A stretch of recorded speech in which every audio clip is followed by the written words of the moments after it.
back to our website design business. The bus and you just ended the thing. No, they're in Omaha, and the bus will come from Missouri.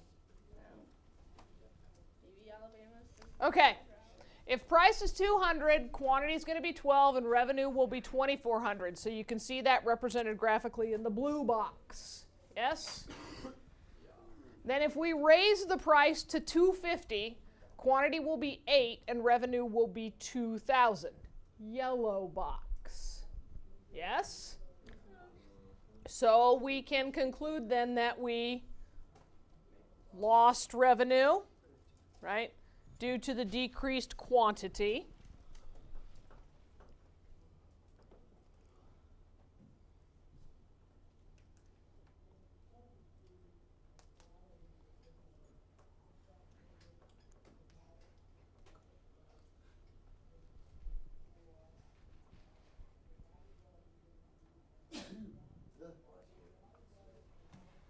Giving you time to read and absorb here.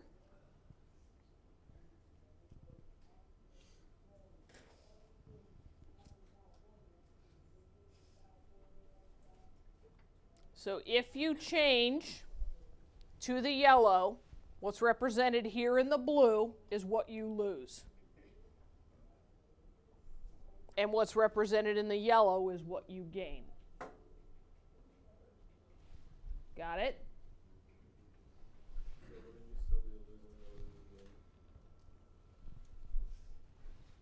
Yes.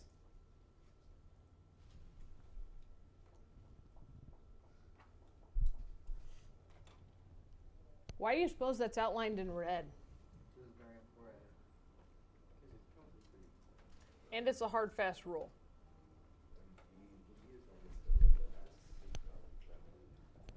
The less elastic D is, the less revenue you'll lose as you increase price, but you're still going to lose revenue.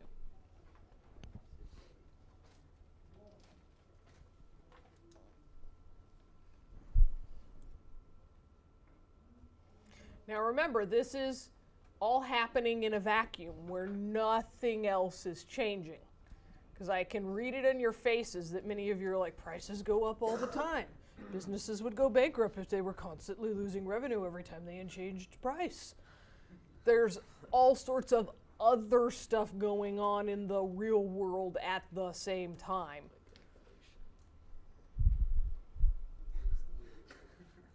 What did you say? What's the real world? You're going to meet it when you graduate from college. Or drop out, whichever applies. That cut deep. There's other people in the room, Morseful. Other people. You were looking at my eyes,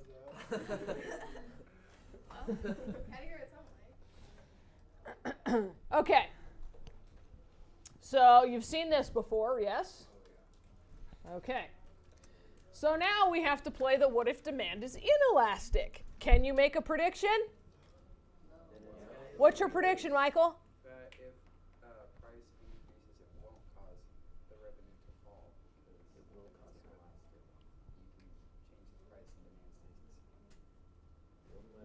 Tristan, what are you doing?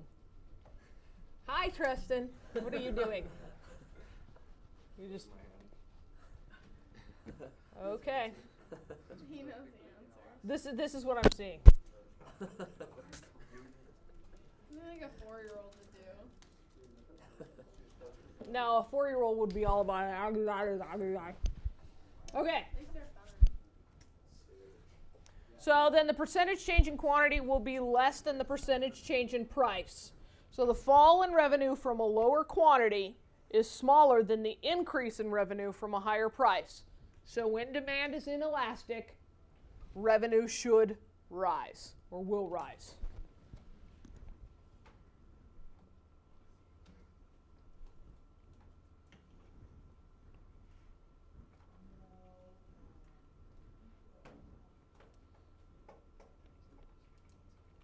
So we're going to go back to our example, and we're going to make a new assumption. We're going to say that quantity only changes to 10 instead of clear down to 8.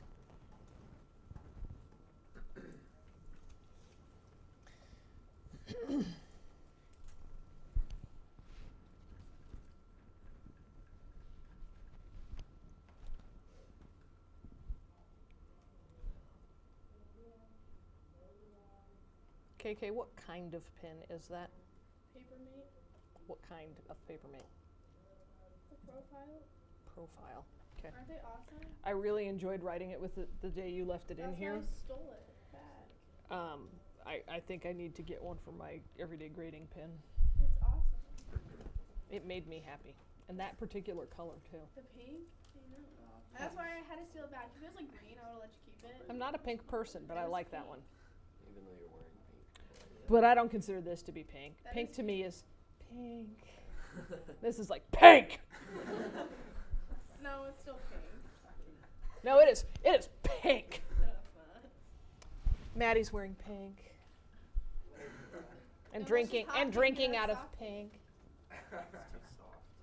It's This- patent. Pink! You had to sing her pink. All right. So now our elasticity is 0.82. So our existing revenue was $2,400 as it was before. We raised the price to $250 and now our revenue is $2,500. So this is our lost revenue due to the lower quantity. This is our increased revenue due to the higher price, just like we did before. Missed the key. And there is our rule. When demand is inelastic, an increase in price increases revenue.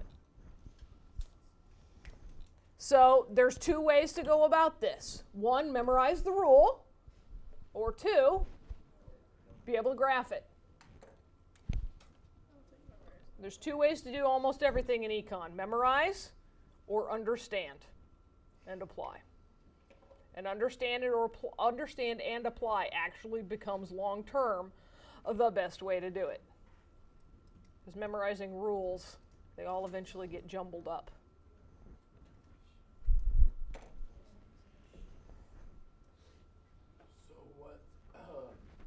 So what, Kyle? So what?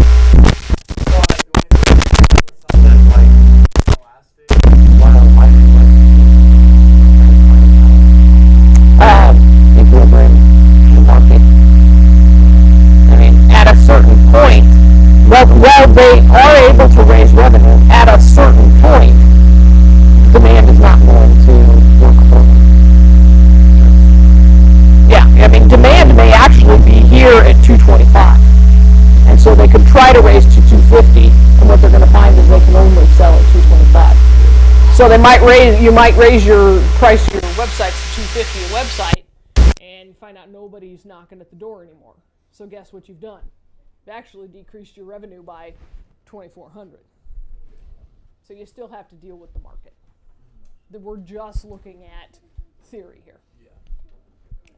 But we should practice. You'd been hankering for some practice, hadn't you? What the heck? I've been watching some westerns. All right, well, let's mosey on down to the example screen here. Pharmacies raise the price of insulin by 10%. Does total expenditure on insulin rise or fall? Think. Expenditures. How much people are spending on it. Expenditure is the consumer side of revenue. Yes. Expenditure equals revenue. Yes. All right. Everybody all together, what's the answer to this one? Rise. Why? Insulin is pretty close to being perfectly inelastic. Good. All right. As a result of a fair war, this is not warfare, this is a fair war, as in the price of tickets, okay? The price of a luxury cruise falls 20%.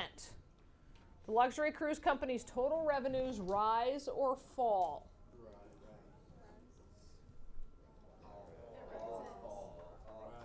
What's the first question you have to ask yourself here? Because you guys are not reaching agreement. Dylan?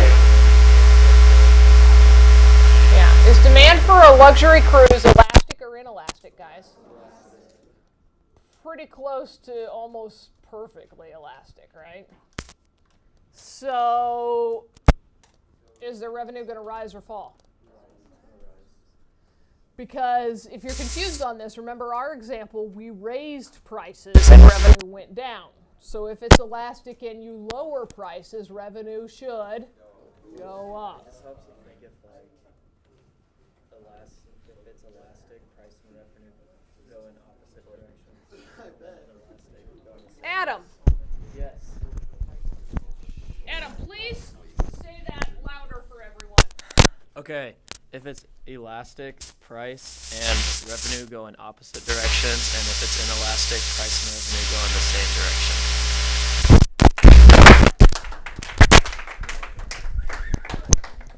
Let's say that again. Price equals elastic. They go in opposite directions, right? Say loud what? Think about this. Think about the waistband of your undies, okay? If you put your hands on your waistband of your undies waistband is what? Elastic. And you can move your hands in opposite directions. I don't have elasticity. If your undies, then think about the waistband of your jeans. Still can't. Can't move your hands. Sure? Well, I kind of have a question because, like, I know this is kind of a what if, but what if it falls, like, too far? Won't they not be able to, like, pay their expenses and stuff? Okay, now you're past econ and you're into finance. Revenue in business does have to exceed expenses. So yes, there is a certain point at which they could lower prices enough that despite increased revenue, it wouldn't exceed their expenses. And that's a challenge, but that's not a concept that we cover in here. That's finance class. But yes, you're absolutely correct. You could low price yourself out of business. And the reason for that is because of things called fixed costs, like labor. It takes a certain number of people to sail that ship, and it takes a certain amount of fuel and food, and those costs don't vary, especially labor costs don't vary. And so you can run into trouble. Am I out of Kleenex? Open up the shooting gallery doors. Mm-hmm. Should be right in front of your eyes.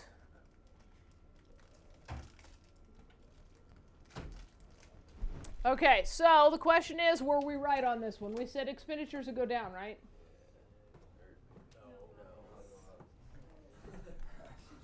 You're correct. Expenditures did go up. Now the cruise ship. You said revenue would, just like sea levels, right?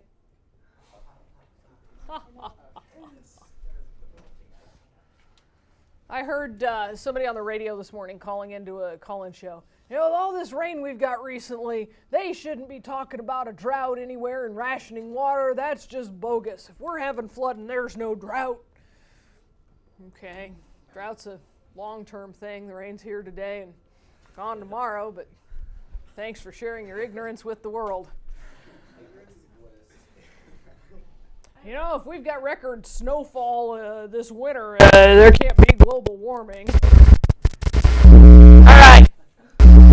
So,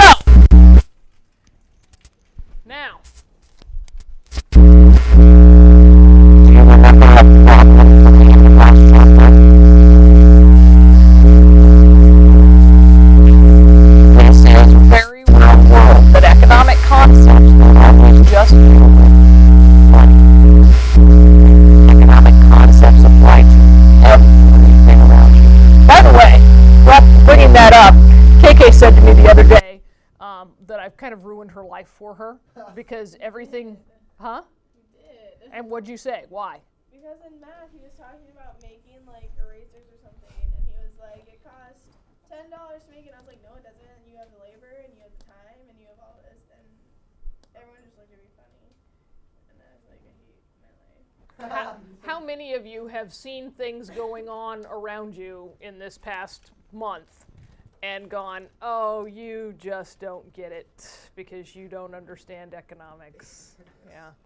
Remember when I told you you'd end up smarter than everybody you know and would understand things about the world that nobody else gets? Wait till we're done with the semester.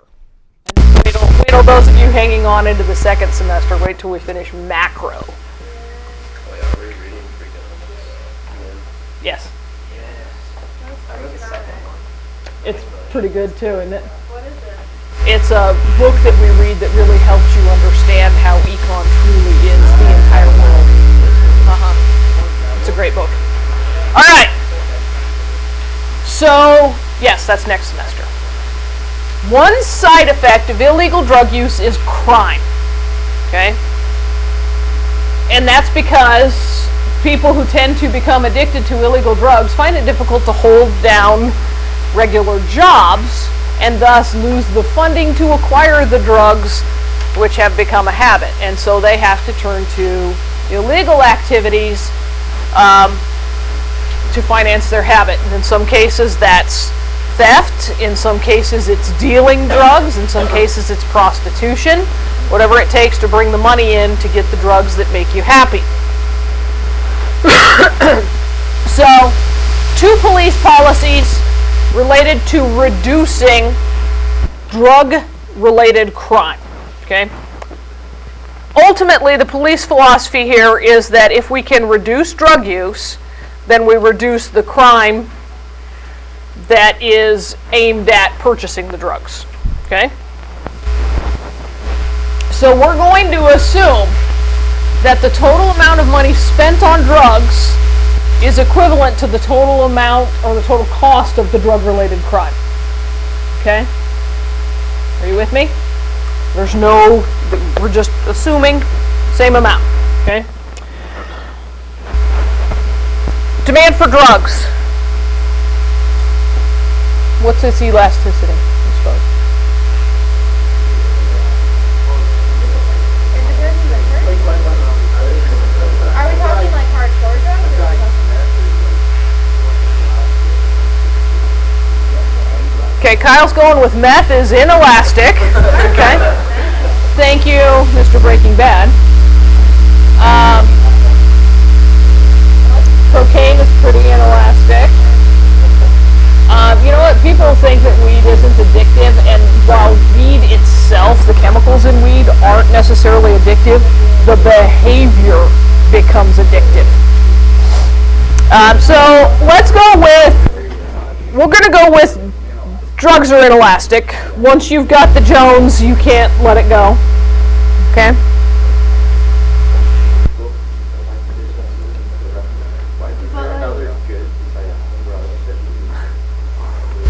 What other this is pretty real world, but what other good would you use here that has pretty universal inelasticity? I mean, we've used the heck out of insulin. What about opiates? Oh, opiates are highly addictive. But like, what if you need them for So I had surgery and I need some opiate-based drugs. They regulate those very carefully. They give them to you in dosages lower, just enough to cut the pain, and then they limit how long you're on them. And if you have continued pain, then they shift you to other drugs so that you don't develop the addiction. They watch that very carefully. Yeah. When I had multiple root canals in a row, I went through 4 different painkillers because I couldn't be on the same one long enough to develop an addiction. Yeah. Okay. So, can we agree that our demand curve here represents relative inelasticity? Okay. And our supply of drugs. Okay. So, based on market price, there's our cost of drug-related crime. Got it? Absorbed? Okay. So we do some drug interdiction. We close down the borders. We do more raids on I-80. We bust down some meth labs. We tear down some grow houses. We reduce the supply of drugs. Okay? So what happens to our graph? Supply is going to shift what direction? Boom! That was some pretty effective interdiction, wasn't it? Now, what's going to happen to the cost of drug-related crime? While we've reduced the quantity of drugs due to the inelasticity of demand, we have just about doubled the price of the drugs, right?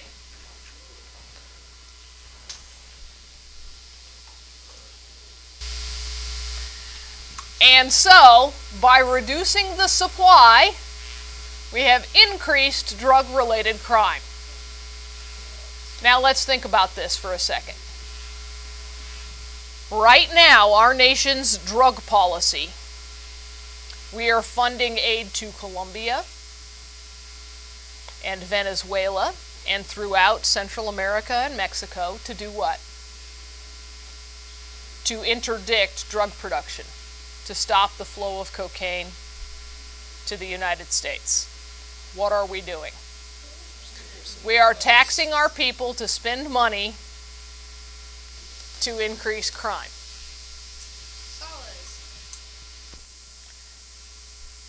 Why does that work politically in our country? Because most people are like, drugs are bad, don't do drugs. Because most of the electorate does not get this, and they think action, busting down doors, making arrests, good. Right? So the state patrol seizes $1 million worth of drugs going through I-80, okay, going across I-80, and you're like, all right, the state patrol's got $1 million. No, they don't turn around and sell those drugs, they destroy them, and this happens. I guess in Colorado after. Okay, so now let's try policy number 2. Let's educate people and teach them drugs are bad, okay? We all got that lecture. Mr. Mackey, drugs are bad. Okay, so if we decrease demand, we aren't altering elasticity. The people who are hooked are still hooked.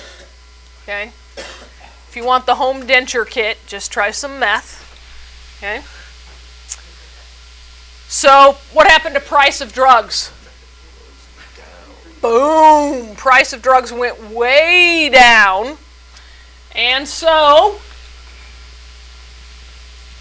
the cost of drug-related crime went way down. Yes, sir? So are you saying the theory is you increase the supply of drugs that crime If you increase the supply of drugs, would crime go goes down? down? It's a fair question. Look at the graph and you tell me. But they said in Colorado crime went down and they If you increase, let's just look at this demand curve. If you increase the supply of drugs, did crime go down? Or the cost of crime went down? The quantity of crime increased, but the cost of that crime decreased. If you assume that all drug use is funded by prostitution, it's a lot cheaper to get satisfaction if we increase the supply of drugs. Now, we don't just increase the supply of drugs, we would do what Colorado did and legalize drugs. But the thing is, we're not in any of these instances eliminating drug-related crime. We're just decreasing the cost of drug-related crime. Ultimately, the only way to eliminate this graph in this discussion is to convince people through education that drugs are bad. Well, we also understand that people are rational beings, right? Oh yeah. And if your life stinks so much that that's the only way to make it better, understanding economic rationality means that that's where you go. Suicide is rational economically. And drug addiction is just what? Long drawn out suicide. An expensive suicide. Okay. Guess what? Elasticity also applies to supply! Yay! More elasticity! Ethan, no concussions in the back row. Do not slam thy head into the brick wall. Yes, sure. Probably not, because we've had such good discussion and questions. We cannot have that quiz tomorrow. I would doubt that we could have that quiz on Friday. So unfortunately, Next week. what that means is you're going to have a bucket full of homework over Friday so that we can go over the homework on Monday so that you can quiz over this Tuesday. So, I apologize. End of chapter problems. Okay, all of them? Yes, all of them. Okay, did you all hear that? If you're wanting to work ahead, the end of chapter problems. So, end of chapter problems. All right. Who couldn't have figured this out? That quantity supplied relates to price in terms of price elasticity of supply. Duh. Plus, you should have had that down if you read and took notes, right? Right. As Tony says, it's a brain buster. Oh, look at that equation. We just changed a word. It's still the same equation. Oh, well, a word over there and a subletter over here. Yes.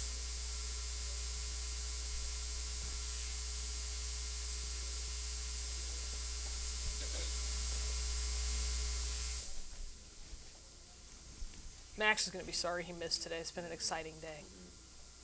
Should we all say we miss Max? If he has to work We don't first. miss you, Max. What do you say to Max? We Don't miss you. Wow. How uplifting. You guys are nice. Lovely. Oh, Wobach calling him out. Calling him out. Ouch.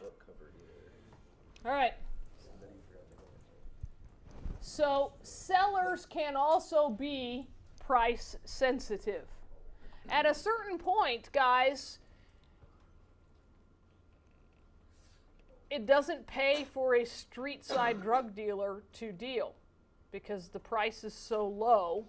They have to deal such high volume, and the more you're out there dealing, the more it puts you at risk of getting caught. That's why you have somebody do it for you. And so then those drug dealers drop out of the market and thus contract supply and raise price and keep the rest of the drug dealers dealing. Don't It drop all out. just fluctuates and shifts. Okay, midpoint method, like we hashed out yesterday. Midpoint method. End point minus start point over the midpoint divided by end point minus the start point over the midpoint. Quantity over price. What? It's a lot? It's a lot, really?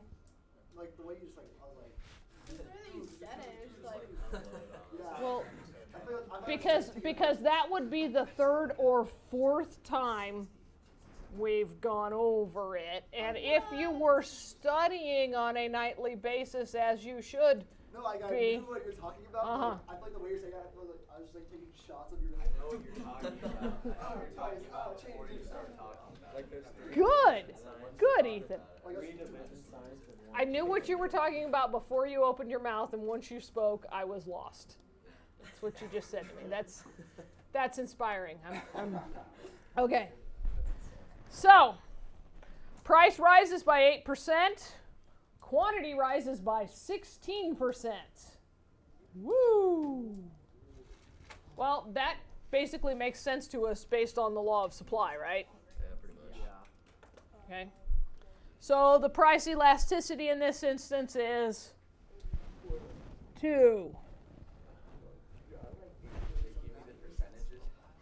You like it where you don't have to do math? yes, I can divide 16 by 8. me too. Yay. Aren't many of you in calc? Yeah. no, we Okay. We don't deal with numbers. It's all It's all invisible fake numbers. invisible fake numbers. What's the point See, of a fake number? I don't. this is why I nearly failed calc in college, because my mind doesn't work in the imaginary. Aren't you gonna be an engineer too? I was going to be an engineer. I could have done it. I'd have lost my scholarship, but I could have done it. But then I wouldn't have known you guys. Who would be teaching us right now? Some loser, I'm sure. Yeah, probably Cupfer. Some other loser. All right. I love Cupfer for president. Variety of supply curves. Guess what? Slope is related to elasticity. The shock, the awe. The flatter the curve, the more elastic. The steeper the curve, the less elastic. Oh my gosh, if you have been studying every night along the way, the supply half of this chapter will seem so much easier than the demand half of this chapter, because you've already learned all this stuff, you just have to change a word. In the way that it's. Yeah. Yeah. It's still more vertical or more flat. Yeah. All right, 5 different classifications.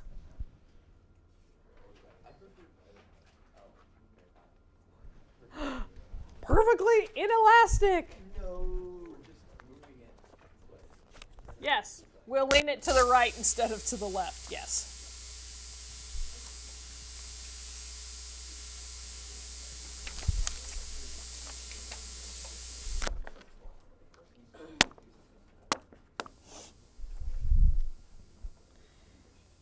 Is there ever a market where it's perfectly inelastic supply and demand?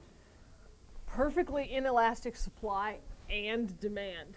Boy, that would be one tough market, wouldn't it?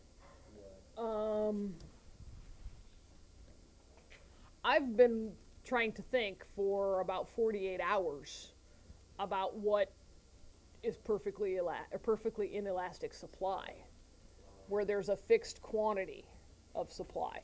And the best I can come up with is water. How about I guess for a basketball game or something? Super Bowl. Yes. Yeah. There you go. They're always gonna want to sell. All of them. Yep. There you go. This is the Super Bowl. Bravo. Good thinking. Good thinking. Okay? So the price goes up by 10%. No change in quantity. Elasticity is 0.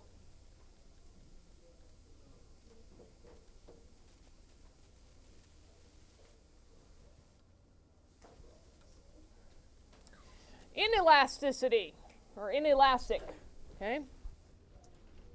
So price goes up by 10%. Quantity supplied goes up by less than 10%. And elasticity is then less than 1.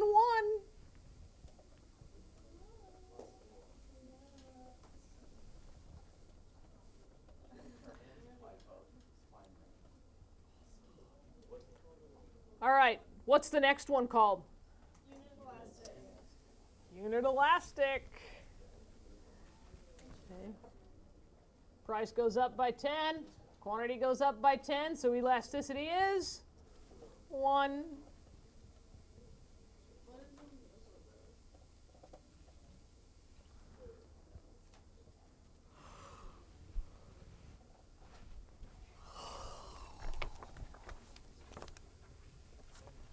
Just about anything. I mean, as far as what examples of these are, name something and I'll tell you what it is. Corn? I'm going to go with corn's. Depends on the season, and depends on whether you're talking about seed corn or Edie corn. Edie corn. So we're talking corn on the cob or corn in the can? Corn on the cob. Candy corn? corn on the cob I'm going to go with is inelastic. Because there's, during the season you can get it, there is what there is. There's not a lot of substitutes for corn on the cob. Either you get corn on the cob or you get corn in the can. And those aren't, in my mind, those aren't equivalents. Yeah, you try rolling a can of corn in the stick of butter. It's just not the same. Plus the can gets all greasy, it's hard to get on the can opener then. All right. So with an elastic curve, price goes up by 10%, quantity supplied increases by more than 10%, and so elasticity is greater than 1.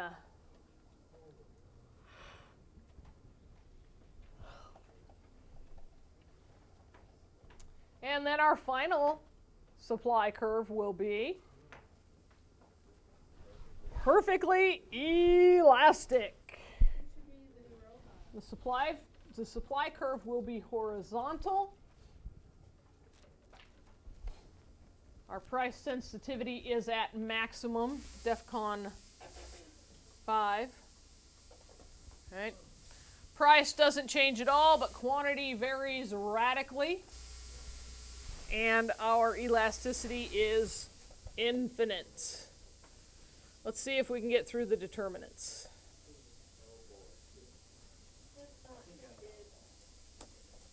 Guess what? They're remarkably similar to the demand ones.